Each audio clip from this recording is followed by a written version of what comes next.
Tutorial kung paano ko ginawa ang magic illusion na to. Tara! First clip, lalakad at lalapit sa camera, tingin-tingin na kunwari di makalabas dahil malaki tayo.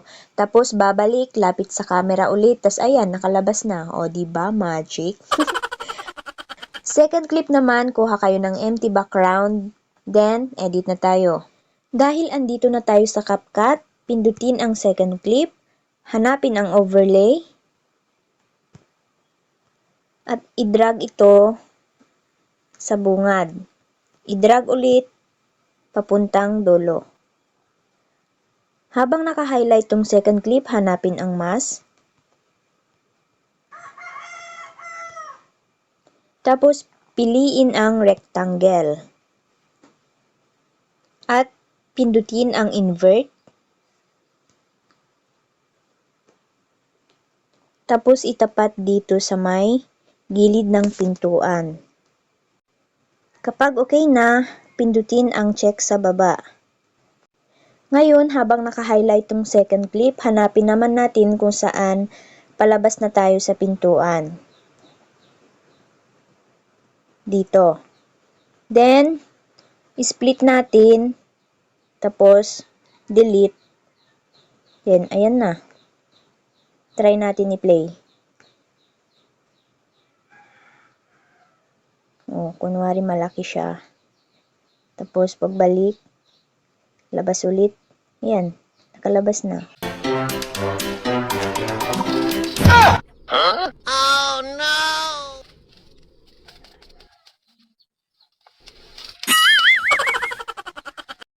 Sa nagtatanong po ng tutorial, eto na po. Tara! First clip, kailangan naka-steady lang kayo dyan. Tapos, galaw-galawin yung paa na kunwari nagtatampo kayo. Tapos, kailangan siya nakataas lang yung kamay para ayos ang edit. Ayan, pinuntahan. Pero, nagkasalubong lang. Second clip, ito, palakad-lakad, nakahawak ng cellphone. Tapos, selfie daw. Nagulat dahil naiwan yung paa. Yan, niyayaya siyang papunta siya dyan sa kanya. Kaya lang ayaw. Kasi nagtatampo. Tapos, binalikan, kaya lang nagkasalubong. Then, edit na tayo. Tap ang first clip, hanapin ang overlay. At hanapin ang mask. Piliin ang horizontal.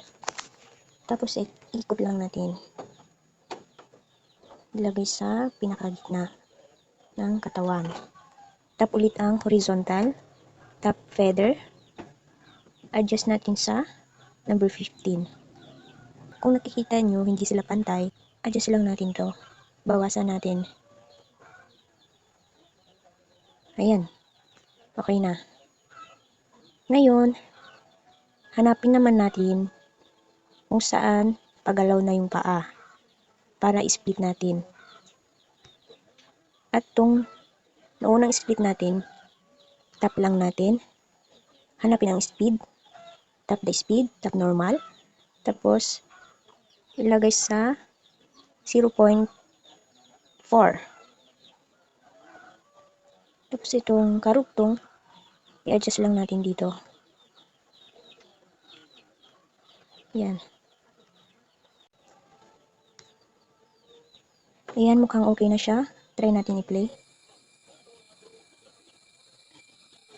Ayan, nagulat kasi naiwan yung paa. Pero yung paa nagtatampo.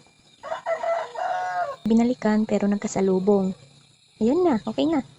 Pantay lang natin dito, yung sa dulo.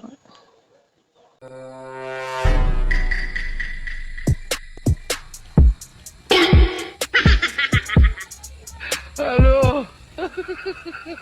Oh no!